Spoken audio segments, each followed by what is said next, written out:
Ankalaev he don't have nothing to say, so he have to make the stuff up.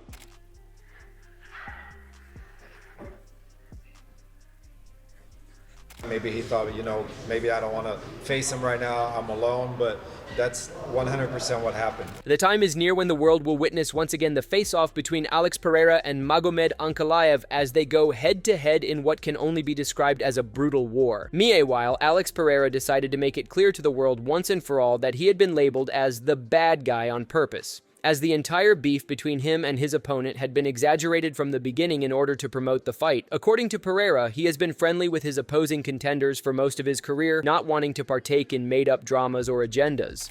I try to avoid conflict with my opponents. I even become friendly with them afterwards. You've seen this before. I've even talked about training with past opponents. So I don't really know what it is. I think that he used to say a lot that I was running away from him, that I didn't want to fight him. That's never happened. We all know the UFC didn't want to promote that fight, so that's never what it was. But I have no problem with him, and I always try to be friendly and avoid conflict. Moreover, jabbing at Magomed, Alex pointed out the fact that his opponent was the one who had been calling out Alex online for such a long time, and that too in a way that made it seem obvious that someone else had been controlling what he posted and wrote in his official accounts. Talking about the instance where Magomed had ducked the fighter, Alex stuck to his narrative, claiming that the issue that unfolded during UFC PI was all true. Yeah, I don't know why he's saying that, because that's 100% what happened, but that just goes to show you that it's not him writing online. It's not coming from him. So what happens is somebody else is somewhere else writing for him, and then he comes here and he sees me. Maybe he thought, maybe I don't want to face him right now. I'm alone, but that's 100% what happened. So do you kind of obviously fighters need to promote themselves, and if he's not comfortable doing that, then it's okay for someone else to do that, but do you kind of not respect the fact he's letting another man write words for him that he doesn't even know about or has to answer for? É claro que o lutador tem que se promover, mas você perde um pouco do respeito de ter outra pessoa falando por ele, escrevendo por ele? Pra mim não tem diferença, de verdade. Doesn't make a difference. Okay. Furthermore, while commenting on his previous promise against Magomed Ankalaev, Pereira didn't shy away from promising his viewers and fans watching that this time the fight would be different. For this bout, Alex would showcase his top-notch performance, having learned from his previous mistakes and worked hard enough to reclaim his title. Claiming that it was frustrating to go through the footage of the previous fights, Alex made sure everyone knew that this time around a better version of him would be stepping in the ring. Yeah, it's a little frustrating to watch that. But I have watched it back, and I think that I've gained a lot of strength. I'm in a much better position right now. I've prepared myself much better, so it's good to be able to go back and do it again. Additionally, Alex Pereira claimed in another interview with Nina Drama that Magomed Ankalaev has been engaging in trash-talking and attempting to promote the fight through lies and drama. According to Alex, he had trash-talked in a previous fight with Israel Adesanya, but he had never had to take the help of lies or fabricating stories in order to market a fight. In response, Nina joked in a light way that it was well known that Alex hated liars. Him and Adesanya, for an example, was genuine. They were back and forth trash-talking and talking about things that happened in the past that really happened. You're saying that Israel and Alex were fighting about stuff that happened before, yes, but now for example, Ankalaev... compare their rivalry compared to the Ankalaev rivalry. Right. Ankalaev have to lie to be able to trash talk. Yeah. Their stuff before was genuine, so he don't think that Ankalaev ever did a good job because he got to lie to build a hype about something. Yeah. And one thing about Alex, he hates liars. Uma coisa que a gente sabe do Alex, ele odeia mentiroso. Shama. Meanwhile, while discussing the previous fight between the two contenders, Sean O'Malley could not help but praise the fighting style of Alex Pereira, noting how, despite Magomed's best attempts, the fighter did not lose his grit and strength and dodged being taken down by Magomed in the ring. Sean even complimented Ankalaev's boxing style and the way he had been able to land punch after punch against Alex. It went to decision, right? And they Yep. gave it to, yeah, okay. Magomed tried to take him down a couple times, some pretty good entries, and Pereira was stubborn, did not let him take him down, did a really good job defensively wrestling and I don't think he got taken down, just being stubborn on the takedowns. And he did a really good job. Striking was very close. Ankalaev throws those beautiful shots to the body. He was landing some beautiful shots to the body, some twos to the old tits. However, while Sean respected Pereira's fighting prowess and overall skills, he could not help but lean towards the possibility of Ankalaev taking the win once again. Sean argued that while Alex has commendable strength, the way Magomed can take down his opponents in a single punch and knock them out is an ability that cannot be ignored. According to Sean, Ankalaev may even be able to end this fight with a knockdown. It's like, you have to respect Alex Pereira's power, but you also have to be able to willing to get in there and trade, and that's what Ankalaev did. He cracked him good a few times. He almost dropped him at the end of the second, I believe. Then Pereira had a better third, and that was a close fight. I'm kind of leaning towards Ankalaev, but it's hard to count someone out that can knock someone out with one punch. So I'm going to go with Ankalaev. Who you got, man? I'm going to go Pereira.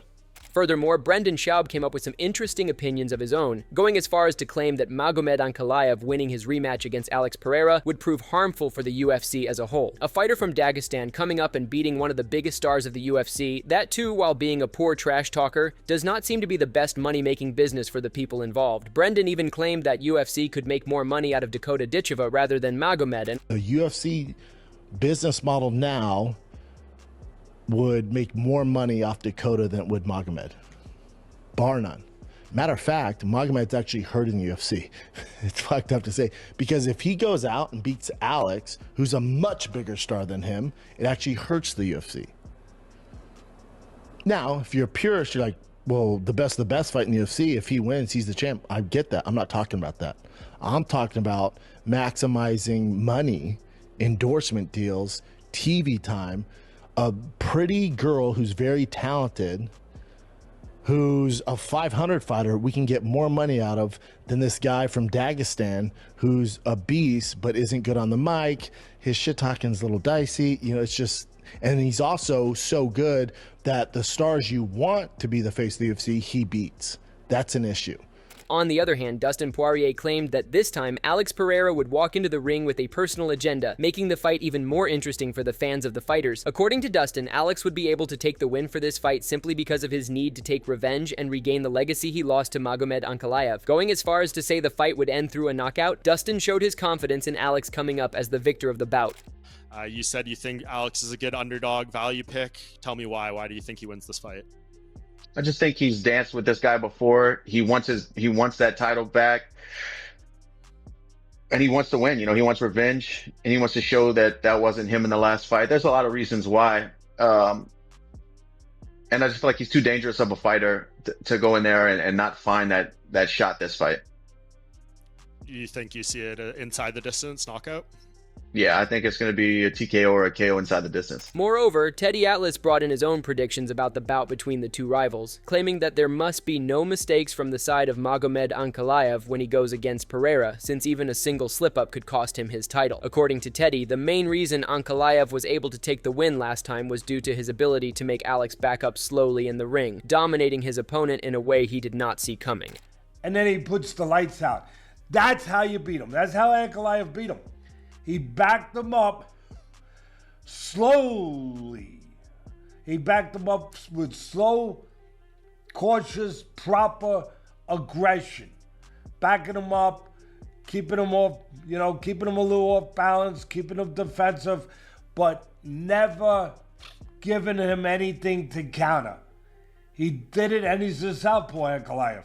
He did it in a very deliberate, smart, buttoned-up, technical way. He's got to do it again. There's no room for mistakes. Adding to that, Teddy Atlas expressed his professional advice to Alex Pereira, instructing him to focus on two main things: his jabs and the southpaw killer. According to Teddy, in the last bout, Alex had shied away from using his jabs, which cost him his title, so this time he should stay away from making the same mistake. Secondly, Alex should focus more on using his right hand rather than his left, which would yield better results when it comes to fighting against Magomed. Pereira's got to do two things. He's got to use his jab more.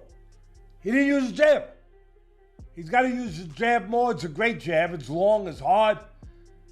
And being that he's fighting a southpaw, I think he's going to have to go to work and not depend on the left hook. It ain't there. If it ain't there, this guy ain't reaching. So I don't know if it's going to be there. So you got to go to really what I always labeled as the southpaw killer. Go to the right hand. I know we know him as the left hook, but he can punch with either hand.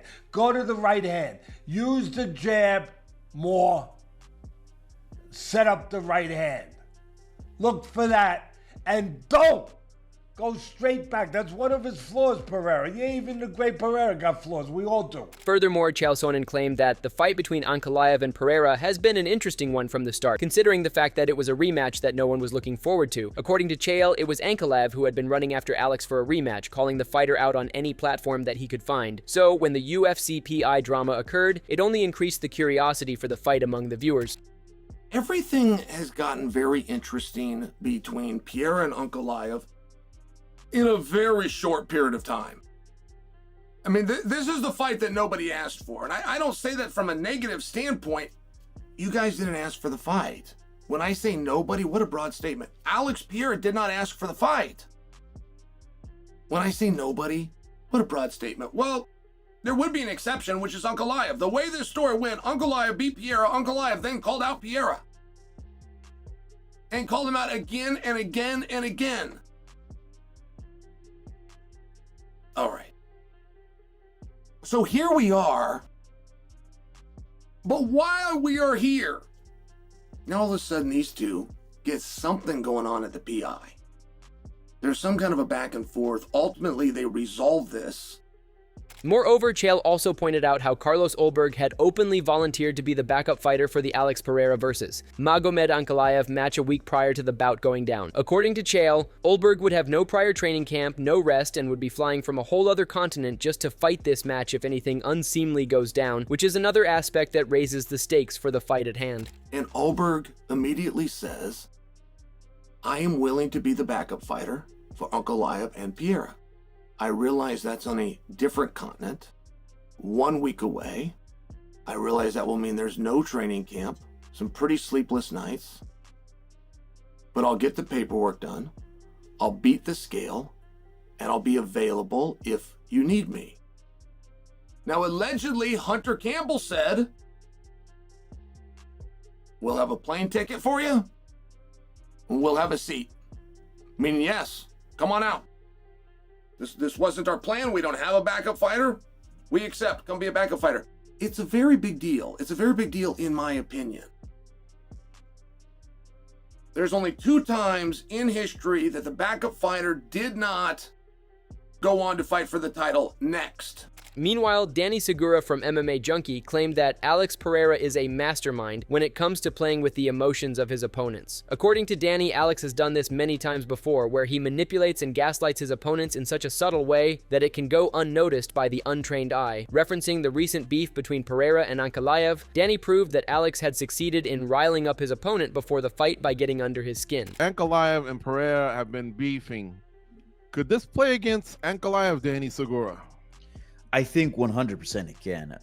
Pereira is a mastermind of playing mind games with his opponents. And we don't see it because he's not like a Conor where it's very obvious. But like he does these slight little things that just kind of throw off the opponent, like kind of getting into like the whole magic thing where he did with Yuri Prochazka and had them all thinking that there was a spiritual realm being a big factor in the fighting. And I saw the weigh-ins, what he was talking about. He was doing something with the eyes, and he's like, oh yeah, he's trying to control me or something. And I feel like with Ankalaev, he's kind of doing the same thing, and he's kind of gaslighting him, and Ankalaev is buying into it because like he's talking shit to him. Then they meet in person. He's like, I don't know what you're talking about. I'm not saying anything. And then Clive's like, no, yeah, you did. Here's the proof. And he's getting all like wrapped up in all this. So on the contrary, claiming that it is actually the other way around. According to him, Alex Pereira is the one who has lost his cool before the fight. Usually known to be a patient and calm fighter, Alex is now seen to be getting into arguments with his opponent, losing his calm composure before the bout even took place. While discussing whether there could be a chance of a third fight happening if Alex took the win this time, Goes claimed that the chances of anything like that happening are highly unlikely. First of all, I disagree with the valedictorian. I think it's the other way around. Pereira is so known for being stoic, right? And I feel like maybe Ankalaev's in his head a little bit because he's gotten him a little fired up. And when I see that coming out of Pereira, it worries me a little bit because I think what he's so successful with when the fight starts is his patience and his timing. And if I feel like Ankalaev's getting in his head, I think he's kind of messing with him a little bit. So I don't know. This was, like I said, when it was announced, I was like, why are we doing this again? But now I'm starting to get a little bit more fired up for it. Do I want to see a trilogy? No. It also depends on what the UFC wants, what the outcome. Like, obviously, they probably push one guy a little bit more than the other. So I think if Pereira wins, I don't think we see a trilogy. Dan, does this go into your breakdowns? Moreover, Michael Bisping had similar thoughts about the fiasco surrounding Pereira and Ankalaev, claiming that it is obvious that, going into the fight, Alex Pereira seems to be as nervous as ever. While commenting on the previous performance of Alex against Magomed, Michael claimed that even in the previous bout, Alex had not given it his all, letting his title and win slip away with a half-done performance. If that repeats this time, according to Michael, history would repeat itself. It seems to me like Alex Pereira is a little bit nervous coming into this one. Of course, it is a rematch, and in the first one, Magomed Ankalaev dominated the fight. He did. In my opinion, Alex Pereira didn't do much. He didn't show up. He didn't bite down on the mouthpiece, and he allowed the title and the fight and the victory to slip away. Magomed Ankalaev landed the biggest shots, that's without a doubt. There was a couple of times where he landed a couple of big shots and Pereira was kind of saved by the fence. If it wasn't for the fence, he would have went down. He was backed up against the fence. He was controlled against the fence. He was taken down a little bit. He was controlled a little bit. But the reality was that Alex Pereira didn't really show up. It was certainly a different person than what we saw when he took out the likes of Jamal Hill and when he beat down Khalil Roundtree and when he had that incredible performance over Yuri Prohaska. When he fought Magomed Ankalaev, he was a little flat. Let us know in the comments below what you think about this matchup. Do you think there would be another fight in line between the two contenders if Alex Pereira is able to win this bout? Or would this be the end of Alex Pereira versus Magomed Ankalaev? Don't forget to like, subscribe, and hit that bell icon to stay updated on the latest news. See you soon.